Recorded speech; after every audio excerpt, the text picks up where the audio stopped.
নিজের কাছের মানুষ কতদিন নিজের কাছে থাকে, মানুষ জেনে শুনে কেন দুঃখের মধ্যে পড়ে, মরার পরে মানুষ কেন সেই মানুষকে ভুলে যায়। বন্ধুরা, এই প্রশ্নগুলোকে কেন্দ্র করে আজকে আমি আপনাদের সুন্দর একটি গল্প শোনাবো। চ্যানেলে নতুন হলে সাবস্ক্রাইব করতে ভুলবেন না এবং অবশ্যই গল্পটি ভালো লাগলে একটা লাইক আশা করব। সঙ্গে থাকুন ভিডিওর শেষ পর্যন্ত। আপনারা কোথা থেকে ভিডিওটি দেখছেন আপনার নাম সমেত ভিডিওতে কমেন্ট করুন। রবিবার গল্পে আপনার নাম উল্লেখ থাকবে। অনেকদিন আগের কথা। দেব শর্মা নামের এক ব্যক্তি এক গ্রামে বাস করত। একদিন তিনি নিজের বাড়িতে নিজের পিতার শ্রাদ্ধ করেন। অনেক ব্রাহ্মণকে ডেকে তাদের খাওয়ার ব্যবস্থা করেন এবং তাদের দান দক্ষিণারও ভালো মতো ব্যবস্থা করেন। শ্রাদ্ধ কাজ শেষ হয়ে যাওয়ার পর তিনি সকলকে বিদায় জানিয়ে নিজের ঘরে দরজার কাছে গিয়ে বসে পড়েন। তখন তিনি দেখেন তার বাড়ির সামনেই এক কুকুর এবং এক বলদ মুখোমুখি দাঁড়িয়ে আছে। সেই কুকুর সেই বলদকে বলছে, তুমি তো জানোই যে আমি পূর্বজন্মে দেব শর্মার মা ছিলাম। আজ আমাদের ছেলে শ্রাদ্ধ কাজ করার জন্য যে পায়েস করেছিল সেটা যে দুধে তৈরি হয়েছিল, আমি দেখেছিলাম সেই দুধে একটা বিষাক্ত সাপ নিজের বিষ ঢেলে দিয়েছিল। এটা আমি নিজের চোখে দেখেছি। তাই আমি খুব চিন্তিত ছিলাম, কারণ আমি ভেবেছিলাম এই দুধের পায়েস খেয়ে আগত সকল ব্রাহ্মণই মারা যাবে আর এই অপরাধে আমার ছেলেকে রাজা প্রাণদণ্ড দেবে। এই জন্যই সকলের সামনে আমি সেই দুধে নিজের মুখ দিয়েছিলাম। আমার পুত্রবধূ আমাকে দুধে মুখ দিতে দেখে আমাকে একটা লাঠি দিয়ে অনেকবার আঘাত করে। আমার একটা পায়ে এত জোরে লাগে যে আমার এখন হাঁটতে খুব কষ্ট হচ্ছে। আমি বুঝি না কেন মরার পর মানুষ নিজের কাছের মানুষকেই ভুলে যায়। এখন না হয় আমি কুকুর, কিন্তু আগের জন্মে তো আমি এর মা ছিলাম। এই কথা শুনে বলদ বলে, তুমি তো তোমার দুঃখের কথা বললে, এবার আমার দুঃখের কথা শোনো। আমিও পূর্বজন্মে মানুষ ছিলাম এবং দেব শর্মার বাবার ভাই ছিলাম। আজ দেব শর্মা ব্রাহ্মণকে অনেক খাবার খাওয়ালো, তাদের দান করলো, কিন্তু এই সকল কাজে ও আমাকে খেতে দিতেই ভুলে গেছে। সারাদিন না খেতে পেয়ে আমারও প্রচণ্ড কষ্ট হচ্ছে। এটাই হয়তো সংসারের নিয়ম। আগে এই ঘরের আমরাই ছিলাম সর্বেসর্বা, আর আজকে এরাই আমাদের সঙ্গে এই প্রকার ব্যবহার করছে। এই সংসার কতটাই না স্বার্থপর। সকলের কাছে আমি একটাই কথা বলবো, কোনো প্রকার জীবজন্তুকে কষ্ট দেবেন না। হতে পারে সে তোমার পূর্বজন্মে তোমারই কাছের কেউ ছিল।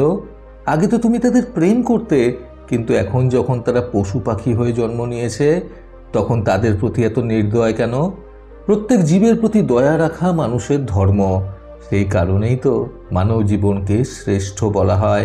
সেই কুকুর তখন সেই বলদকে প্রশ্ন করে, তুমি কি জানো কোন প্রকার মানুষরা পশু বা কীট পতঙ্গ হয়ে জন্মগ্রহণ করে?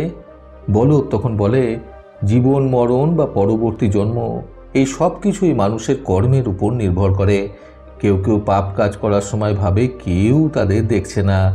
এই ভ্রমের জন্য অনেকে অনেকের অনেক ক্ষতি করে দেয়। চুরি করে, ডাকাতি করে, খুন করে, বিশ্বাসঘাতকতা করে। এই সকল কর্মের ফল তাদের পরের জন্মে ভোগ করতে হয়। নিজের নিজের কর্মের উপর বিচার করেই মানুষের পরের জন্ম হয়।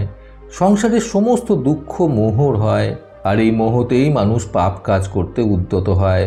আজ আমি বলদ আর তুমি কুকুর, এটাও আমাদের মোহর পরিণাম। যে বিষ দুধে তুমি মুখ দিয়েছিলে সেটাও তো এক প্রকার মোহ। এর পরিণাম কি হলো? তোমার একটা পা ভাঙা গেল। মোহর মায়া এতখানি যে মানুষ পরের বিপত্তির কথা ভুলেই যায়। এই বিষয়ে তোমাকে একটা ঘটনা বলি।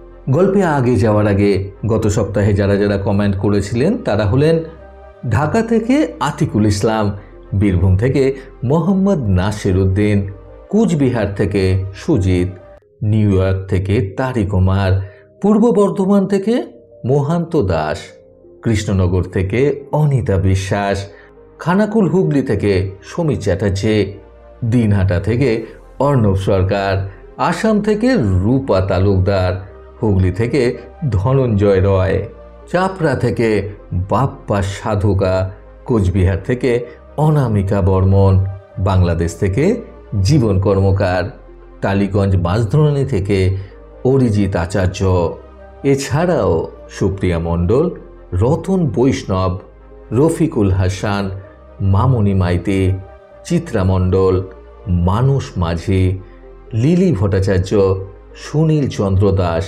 মধুমিতা পাত্র। আপনাদের সকলকে অসংখ্য ধন্যবাদ। একবার এক ব্যক্তি পাখি ধরার জন্য জঙ্গলে যায়। সে সেখানেই একটা গাছের নিচে বসেছিল। হঠাৎ সে লক্ষ্য করে একটা বাঘ তার দিকে এগিয়ে আসছে। সে সঙ্গে সঙ্গে সেই গাছের উপরে উঠে যায়। বাঘ সেই গাছের নিচেই সেই ব্যক্তির নেমে আসার জন্য প্রতীক্ষা করতে থাকে। সেই ব্যক্তি লক্ষ্য করে যে ডালে সে বসেছিল সেটা একটা সাদা এবং কালো ইঁদুর নিজেদের দাঁত দিয়ে অনবরত কেটে চলেছে।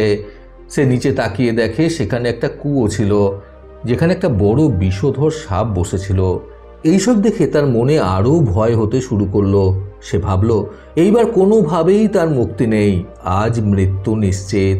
সে উপরের দিকে তাকিয়ে দেখে সেখানে মৌমাছির একটা চাক ছিল, সেখান থেকে মধুর ফোঁটা নিচে পড়ছিল।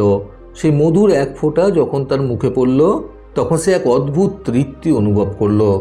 আর এই তৃপ্তিতে সে নিজের সকল বিপদের কথা ভুলে গেল।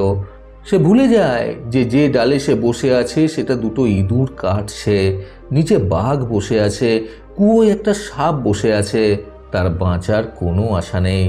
এই সব কিছু ভুলে সে সেই মধুর স্বাদ নিচ্ছিল।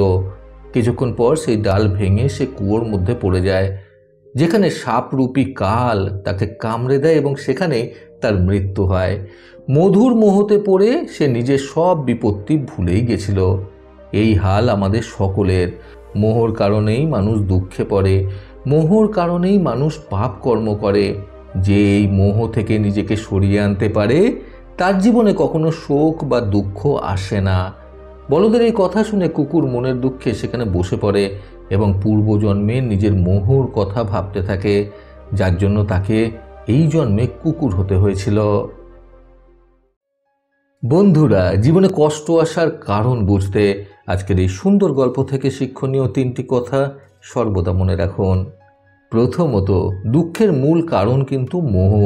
মোহকে কাটাতে না পারলে সুখের খোঁজ পাওয়া যায় না। দ্বিতীয়ত, আমাদের কর্মই এটা ঠিক করে যে পরবর্তী জন্ম আমাদের কীরকম হবে। তৃতীয়ত, পাপ কর্ম থেকে নিজেকে দূরে রাখতে সর্বপ্রথম মোহকে ত্যাগ করতে হবে। প্রতিবারের মতো আবারও বলবো, এই পৃথিবী তাদেরকেই সম্মান দেয় যারা ইউনিক কিছু করার ক্ষমতা রাখে। সকলের সুস্থ এবং সুন্দর জীবন কামনায় প্রকৃত জীবন থেকে আমি সন্তু চক্রবর্তী আবার আসবো আগামীকাল নতুন সুন্দর শিক্ষণীয় একটি ছোট গল্পের সাথে। ভালো শুনুন, ভালো থাকুন। ধন্যবাদ।